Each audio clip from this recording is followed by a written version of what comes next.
শাকিব খানের অনুষ্ঠানে অপ্রীতিকর ঘটনা ঘটেছিল, যা প্রত্যেকটা শাকিব ভক্তরা আপনারা জেনে থাকবেন। এবার সেই বিষয় নিয়ে শাকিব খান মুখ খুলেছেন।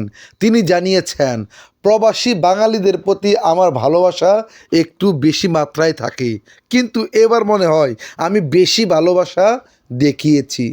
ভিসা জটিলতায় আমার সাথে সিকিউরিটি গার্ড বাংলাদেশ থেকে আসতে পারে নাই, তারপরেও মাত্র একজনকে নিয়ে আমি শুধুমাত্র মালয়েশিয়ান প্রবাসীদের সাথে দেখা করতে চলে আসছি।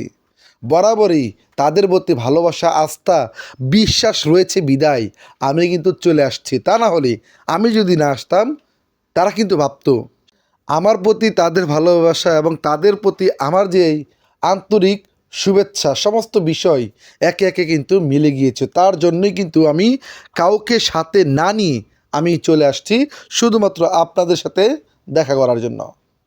যাই হোক, সাম্প্রতিক সময় শাকিব খানকে কেন্দ্র করে মানুষ যখন নানা ধরনের ট্রল করছে, অনেকেই বলছেন শাকিব খান কেন এই অবস্থায় তিনি এখানে এসছিল।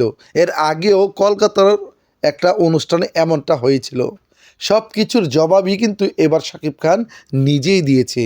তাই সমস্ত সাকিবিয়ানদেরকে বলতে চাই, শাকিব খানের এই যে উদারতা, মহানুভবতা প্রবাসী বাঙালিদেরকে দেখিয়েছে, একজন দেশের মেগাস্টার হয়ে এই যে একটা উদ্যোগ নিয়েছিল, এটাকে আপনারা কেমন করে দেখছেন জানিয়ে দিবেন। Number one Shakib